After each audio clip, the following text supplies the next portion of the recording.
वृंदावन में एक संत थे, वो रोज सोहनी सेवा करते थे, झाड़ू लगाते थे पूरे वृंदावन में। यत्र तत्र जहां उनका मन करता था उसी कॉलोनी का आज पूरी सफाई करते। सुबह 4 बजे से उनका यही भजन था, यही संध्या थी, यही नाम जप था। सोहनी लेते और लेकर के बुहारते पूरे मार्ग को। और हमारी आपकी तरह नहीं जोर जोर से, नहीं, धीमे धीमे। उनके मन में यह भाव था कि वृंदावन श्री प्रिया प्रियतम का ही स्वरूप है, इनके प्रति मैं रोष नहीं करूंगा, धीमे धीमे। और जब बुहारते थे तो अपने नेत्रों से ध्यान पूर्वक ब्रज की रज को देखते थे। कहीं कोई चिन्ह दिख जाए, कहीं किशोरी जी के चरण रज दिख जाए, कहीं ठाकुर जी के चरण दिख जाए। करते करते जब वर्षों बीत गए, किशोरी जी के मन में भाव आया, हम नित्य रास के लिए वृंदावन में जाते हैं और पूरे वृंदावन को सुव्यवस्थित महात्मा करके रखते हैं, और इनकी एक ही अभिलाषा है कि हमारे चरण चिन्ह इनको दिख जाएं। एक दिन किशोरी जी ने उनको अपने चरण चिन्ह का दर्शन कराया। वो चरण चिन्ह देख करके उनके मन में विश्वास हो गया कि हे श्यामा जो चरण चिन्ह है, इसका मतलब चरण भी है, और चरण है तो मतलब आप भी हो। जब चरण चिन्ह तक ले ही आई हो तो आप अपने दर्शन भी करा दो। अब अगली उनकी स्थिति हो गई कि अब चरण चिन्ह नहीं, अब तो प्रत्यक्ष किशोरी जी को देखना है। लेकिन हमारे ब्रज की एक परंपरा है कि जब तक किशोरी जी की सखियां अनुमति नहीं देंगी ना, तब तक किशोरी जी के दर्शन नहीं हो सकते। इसलिए ललिता जी को मनाओ, विशाखा जी को मनाओ, यमुना जी को मनाओ, गोपेश्वर महादेव को मनाओ। सखियां जब रीझ जाएंगी तब किशोरी जी से मिलना होगा। वृंदावन रस अलग है। अभी हम 15 तारीख से जो कथा करने वाले हैं वो वृंदावन रस के ही ऊपर है। 15 से लेकर के 18 अप्रैल तक गांधी धाम कच्छ गुजरात में, जहां पर वृंदावन रसामृत पद लिखा गया, वहां उस कथा को आप लाइव सुनना। उसमें वृंदावन रस की ज्यादा चर्चा करेंगे। तो जब तक ललिता विशाखा आदि सखियां अनुमति नहीं देती तब तक किशोरी जी के दर्शन नहीं होते। लेकिन किशोरी जी तो चाहती हैं कि उनको दर्शन दें। तो एक दिन किशोरी जी ने रास करते करते अपना नूपुर वहीं छोड़ दिया, और नूपुर छोड़ करके किशोरी जी निकुंज में चली गई।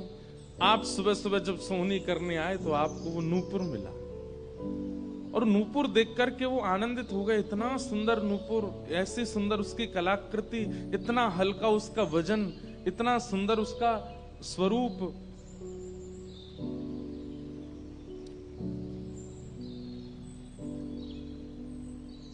आपके मन में भाव आया कि कोई बड़े घर की लाली होगी, उसका रह गया होगा, मैं रख लेता हूं, कभी कोई मिलेगा मांगने आएगा कि भाई हमारा नूपुर दो, मैं दे दूंगा। आपने वो नूपुर अपने पास रख लिया। नूपुर से दर्शन किशोरी जी ने कईयों को कराए। इसलिए वृंदावन में जब चला कीजिए ना, बहुत ध्यान पूर्वक देखते हुए पृथ्वी को चला कीजिए, क्या पता क्या मिल जाए।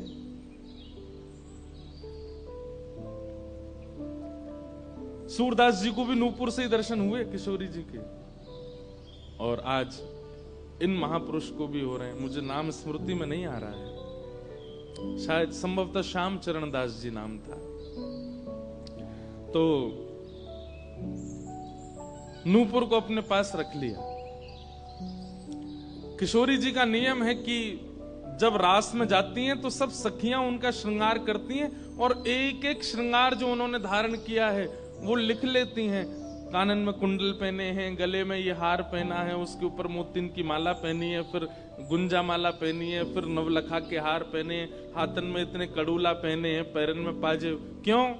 बोले रास में श्याम सुंदर आते हैं, पता ना काचोरी करके भाग जाए। अगर एक कौ कम रह जाए तो फिर ठाकुर जी की शामत कहाँ है, हमारी श्री जी का श्रृंगार बताओ। इसलिए सब सखियां जो हैं किशोरी जी के सिर से लेकर नख तक एक एक श्रृंगार को लिख लेती हैं पहले, रास में भेजने से पहले। और फिर रास में आने के बाद, रास से आने के बाद फिर सब सखियां एक एक श्रृंगार, एक बोलेगी हाँ भाई कानन में ये कुंडल हैं, सिर पर ऐसा सुंदर वो है, गले में ऐसी माला है, हाथन में कड़ूला, पामन में ये 2 पाजे में, सब गिनती करो। और एक एक करके उतारती जाती सखियां। आज किशोरी जी के चरणों का एक नूपुर नहीं है। शाखा आदि बोली हे श्यामाजू आपका एक नूपुर कहां गया?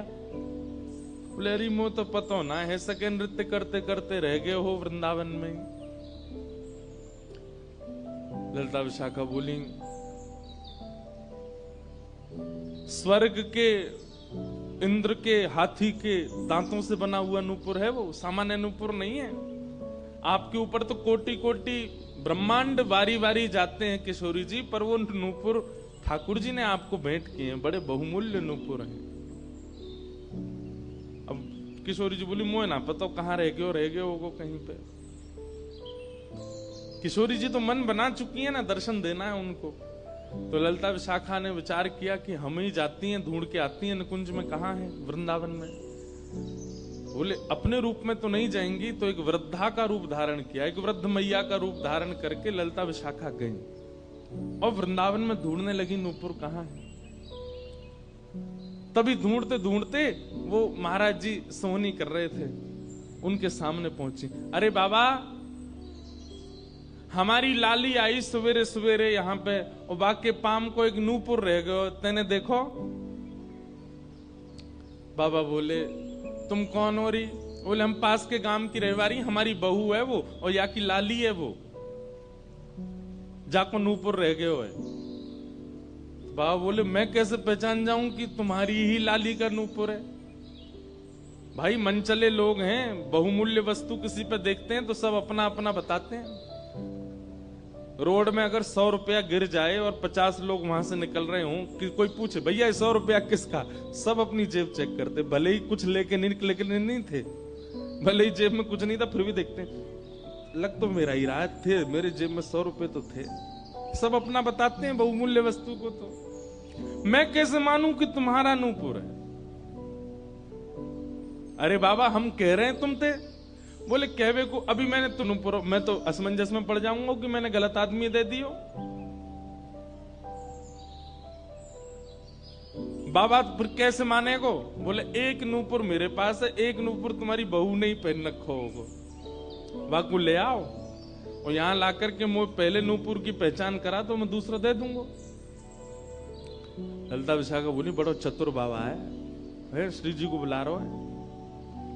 अरे बाबा तो शर्म ना आवे, ऐसी घर की बहू बेटी ने हम तेरे पास लेके आवेंगे? बाबा बोले तो फिर चले जाओ, तुम पे भैया खूब धन धान्य, दूसरा नूपुर बनवा लियो, जे मुंह पे रहने दो। ललिता विशाखा बड़ी चिंता में लौट करके आई तो किशोरी जी बोली क्या बात है, आप इतनी चिंतित क्यों? बोले एक बाबा है, बाने आपको नूपुर धल लियो, यूं कह रहा है कि पहले जिनके पास एक नूपुर है उनको लेके आओ, तब दूसरा दूंगो। तो श्री जी बोली इसमें क्या देर है, फिर ले चलो, चलते हैं ना। विशाखा जी समझ गई, बोले हे ललिता जी ये सब लीला किशोरी जी कर रही हैं, इनको दर्शन देना है उनको, और हमसे और आपसे स्पष्ट कह नहीं सकती, क्योंकि हम तो फिर सब कुछ परखने लगती है ना कि इसमें कोई दोष तो नहीं, इसमें क्या गुण है। इसलिए किशोरी जी सीधे हमसे नहीं बोल करके और ये लीला कर रही हैं, इनको ले चलो। और किशोरी जी आई वृंदावन, और महात्मा बैठे सोहनी कर रहे थे, और सामने से जैसे ही किशोरी जी को आते हुए देखा, बाबा ले हमारी बहू आ गई, अब नूपुर दे दे, देख यहाँ को नूपुर भी वैसा ही है। बाबा बोले मेरी आंख की कमजोर है ने, दूर से दिखना रही, पास लाके हाथ से स्पर्श कराओ। ललिता विशाखा बोली बाबा तो शर्म ना आ रही अपनी बहू को स्पर्श करा में? तो बोले चरण स्पर्श करावे में कहा देर, ले आओ। किशोरी जी समीप गई, जैसी चरण स्पर्श किए अपने हाथों से नूपुर पहना करके लिपट गए चरणों से। हे किशोरी जी, हे श्यामाजू, अब कृपा करो, मैं जानू ना तो ये दोनों कोई बूढ़ी मैया हैं और ना आप इनकी बहू हो, आप साक्षात किशोरी और ये ललिता विशाखा है, अब मुंह पे कृपा करो। तो किशोरी जी ने उसी नूपुर से उन महात्मा के सिर पर एक चिन्ह बना दिया, अपने नूपुर का ही चिन्ह बना दिया, और कहा बाबा अब जीवन भर ये छाप आपके मस्तक पर ही रहेगी, मेरे नूपुर की छाप। उन महात्मा के मस्तिष्क पर जैसे हमारे तिलक दिखता है, ऐसे प्रत्यक्ष नूपुर की छाप प्रत्यक्ष सबको दिखने लगी। अब ये तो थी उनके ऊपर कृपा, लेकिन इससे क्या हुआ कि वे महात्मा लौट करके जब अपने आश्रम आए तो उनके गुरुजी ने जब उनके माथे पर देखा तो वो बोले, ए तुमने अपने गुरु के द्वारा दिया हुआ चिन्ह बदल दिया? हमने जो तुमको तिलक दिया तुम वो क्यों नहीं लगाते, ये क्या लगाए घूम रहे हो। तो हाथ जोड़ के निवेदन किया, गुरुजी ये कोई तिलक नहीं है, ये कोई चिन्ह नहीं है, ये तो मेरी किशोरी जी ने कृपा करके अपने नूपुर का चिन्ह मुझे दे दिया है। तो गुरुदेव बोले, हाँ तू बहुत बड़ा भक्त है ना, किशोरी जी आकर के तुझको चिन्ह देंगी। कोई माने नहीं, सब बोले जाओ इसको मिटा के आओ, और जो मैंने तुमको चिन्ह दिया है वो लगाओ। अब पहले तो उनके हाथ कांपे कि मैं इसको कैसे मिटाऊं, लेकिन गुरु आज्ञा से ऊपर कोई नहीं। देखो ये गुरु निष्ठा होती है। किशोरी जी ने भले ही चिन्ह दिया, लेकिन गुरु आज्ञा है तो ठीक है। गए यमुना जल से सुबह से शाम हो गई मिटाते मिटाते, लेकिन वो चिन्ह मिटा नहीं उनसे। शाम को लौट करके आश्रम आए तो गुरुजी बोले, मैंने तुझे सुबह टोका था ना ये चिन्ह मिटा के आ, तू अभी भी नहीं मिटा रहा। बोले गुरुजी मैंने प्रयास तो बहुत कर लिया लेकिन ये मिट नहीं रहा है। तब भी उनके गुरुजी माने नहीं। अब तो महाराज ये होने लगा कि गुरुजी को इतना क्रोध आ गया कि ये इतना हट कर रहा है कि हमारे द्वारा दिया गया तिलक चिन्ह उसको अस्वीकार करके और ये मनमुखा चिन्ह लगाए घूम रहा है माथे पर। गुरुजी ने सब अपने परिकर के लोगों को बैठा करके पंचायत करी आश्रम में। बोले इसको निकालो, जब हम में श्रद्धा नहीं, हमारे स्वरूप में श्रद्धा नहीं, हमारे तिलक में श्रद्धा नहीं, तो क्यों रहता है यहाँ पे। रोते रोते बोले गुरुजी मैं सत्य बोल रहा हूं, ये किशोरी जी ने चिन्ह दिया है और मैं खूब प्रयास कर रहा हूं, नहीं तो आप प्रयास कर लीजिए, ये मिट नहीं रहा है। अच्छा अब हमसे चाहता है कि हम तेरे माथे को छू करके मिटाएं, नहीं माने। तब उन्होंने नेत्र बंद करके किशोरी जी का स्मरण किया, हे श्यामा जी मैं किसी को प्रमाणित ये नहीं करवाना चाहता कि आप मुझे मिली हो, पर मेरे गुरु के चित्त में मेरे प्रति अविश्वास आ रहा है, इसके लिए कोई आप लीला करो। तो भगवान के सखा श्री सुबल जी की ये आराधना करते थे। ये जो महापुरुष थे ये ठाकुर जी के सखा सुबल का चिंतन करते थे कि कभी मैं ठाकुर जी से मिलने का मन हो तो सुबल, जैसे भगवान के सखा है ना, तनसुका मनसुका धनसुका मधुमंगल श्रीदामा सुबल, तो ये सुबल का चिंतन करते थे कि सुबल कभी कृपा करेंगे तो मुझे ठाकुर जी से मिला देंगे। ऐसे सखियों का चिंतन करते हैं किशोरी जी के दर्शन करने वाले, और सखाओं का चिंतन करते हैं ठाकुर जी का दर्शन करने वाले। तो इस सुबल का चिंतन करते थे। तो किशोरी जी ने सुबल को बुलाया। सुबल आए, श्यामाजू आज्ञा करो। बोले आपको हमारा एक काम करना है। एक महात्मा पर हमने कृपा करके उसको अपने नूपुर का चिन्ह दिया है और उनके गुरुदेव को विश्वास नहीं हो रहा कि ये चिन्ह हमने दिया है, इसलिए वो आपकी आराधना करते हैं, आपको बहुत बचते हैं। आप जाकर के हमारी तरफ से ये प्रमाण दे दो कि हमने चिन्ह दिया, क्योंकि उस सभा में कई लोग ऐसे हैं जिनको मेरे दर्शन का अधिकार नहीं है और मैं तो जाना चाहती हूं पर ये ललिता विशाखा मुझे जाने नहीं देंगी, इसलिए आप जाकर के वहां प्रमाणित कर दो कि ये चिन्ह मैंने दिया है। तब भगवान के सखा सुबल साक्षात उस आश्रम में प्रकट हो गए और प्रकट होकर के जैसे देखा दिव्य देह, दिव्य तनु, दिव्य तेज निकल रहा है, सबने प्रणाम किया। बोले कि ये आपका परिचय। बोले मैं भगवान का सखा सुबल हूं। देख करके सबने बोले आप कैसे आए। बोले हे गुरुदेव आप अपने शिष्य पर इतने रोष कर रहे हो, ये चिन्ह ये किशोरी जी ने ही इनके माथे पर पधराया है, आप इनके ऊपर नाराज मत। अब सुबल प्रमाणित करके चले गए। अब क्या हुआ, गुरु जी को आत्मग्लानि होने लगी।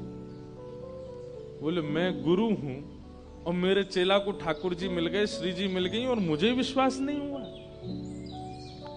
तब गुरु जी ने अपने गुरुजनों को, अपने श्रेष्ठ जनों से जाकर के कहा कि मुझसे अपराध बना है। ठीक है, गुरु शिष्य के ऊपर क्रोध कर सकता है, उसका कोई दंड नहीं होता, पर किशोरी जी के द्वारा कृपा की गई, मैंने उस पर प्रश्न चिन्ह उठा दिया, इसका तो मुझे दंड मिलना चाहिए। तब सब रसिक जनों ने विचार किया। बोले इसका क्या दंड दें। तो बोले आप एक काम कीजिए, दंडोत्सव कीजिए। दंडोत्सव। बोले दंडोत्सव में क्या करना है।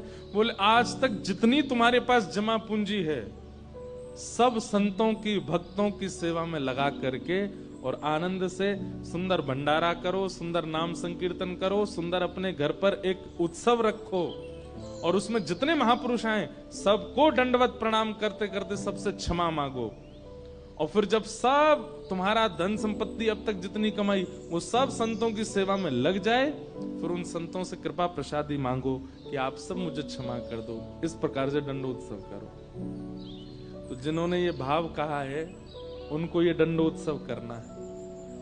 दंडोत्सव मतलब अब पूरे जीवन की जमा पूंजी तो खर्च नहीं कर पाओगे, पर हाँ पिछले 3-4 साल में जो जमा कर रखा है प्रयास करो उससे। पंढरपुर में वारी जाती हैं, हमें भैया बता रहे थे अपने जो जिनके साथ हम घूम रहे थे कल, कि यहाँ वारी जाती है, यहीं से जाती है श्री पंडरीनाथ भगवान की वारी में इतने सारे वैष्णव जाते हैं, उनकी सेवा में लगा दो। वृंदावन जाके कुछ लगाया हो, पंढरपुर में लगा दो, गोवर्धन में लगा दो, और सुंदर अपने घर पर एक ठाकुर जी का उत्सव करके किसी श्रेष्ठ को वृंदावन से बुला करके उनका सुंदर संकीर्तन करवाओ, कथा करवाओ, 2-3 दिन का ही कोई उत्सव रखो। इस प्रकार से अपनी वो जमा पूंजी संत वैष्णवों की सेवा में खर्च करके भंडारा करा के जितनों से मिलो सबसे क्षमा मांगो। वारी निकलती है आषाढ़ी एकादशी पर, इतने सारे वैष्णव जाते हैं पंढरपुर दर्शन करने, मार्ग पे खड़े होकर सबको शरबत पिलाओ और जो जो शरबत पिए उससे क्षमा मांगो, मुझे क्षमा कर दो, मुझसे अपराध बना है, मैंने कंठी पहनने के बाद भी मांस का सेवन किया, मैंने मद्य का सेवन किया, मैंने ऐसा किया, ये क्षमा मांगो। असंख्य भक्त एक साथ जब आपको क्षमा करेंगे तब आपका ये अपराध पूर्ण होगा। इसी को कहते हैं दंडोत्सव। तो फिर कथा पूरी करें। वो महाराज जी को सब लोगों ने कहा तुम दंडोत्सव करो, तो उन्होंने कहा ठीक है, मैं अगले 7 दिन के लिए दंडोत्सव करूंगा। ब्रज में जितने भी संत आवेंगे ब्रज की सीमा पर खड़े होकर के सबको माला पहना करके सबको सत्कार के साथ लाया जाए। आश्रम में उनकी रहने की सुंदर व्यवस्था, प्रसाद की व्यवस्था, और नाम संकीर्तन अखंड चले 24 घंटा 7 दिन तक, और खूब भंडारा चले, और जितने महापुरुष आए सबसे क्षमा मांगनी।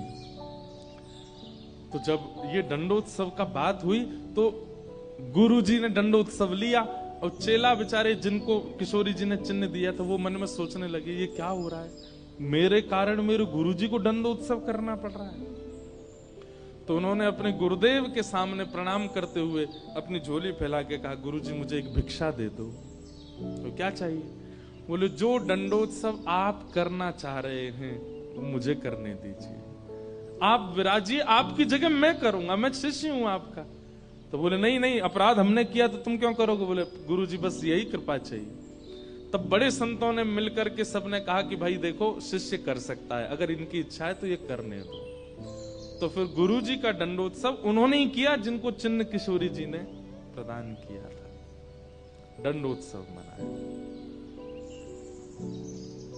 इस प्रकार भैया जिनसे ये अपराध बन जाता है ना, कभी कंठी माला पहनने के बाद अपराध बन जाता है, किसी वैष्णव के प्रति कुभाव बन जाता है, किसी तीर्थ में जाकर के कोई पाप बन जाता है, उनको ये सब दंडोत्सव करने चाहिए। अपनी कोई पैसा खर्च कराने के लिए नहीं कह रहे हम, लेकिन हाँ जितना हो सके वैष्णवों की सेवा करके, अब चाहे वो धन लगा के करनी पड़े, चाहे तन से करनी पड़े, चाहे मन से करनी पड़े। पर लोग बड़े कंजूस हैं आजकल। बोले कि महाराज जी आपने मन से सेवा भी तो कही है, कोल्हापुर में बैठे बैठे आंख बंद करके यही संतों की सेवा कर देंगे, इनके पाम पूछ दिए, 5000 रुपया हमने दक्षिणा में दे दिए, ले खर्च भी नहीं हुए, मन से सेवा भी हो गई। तो इसलिए दंडोत्सव करो।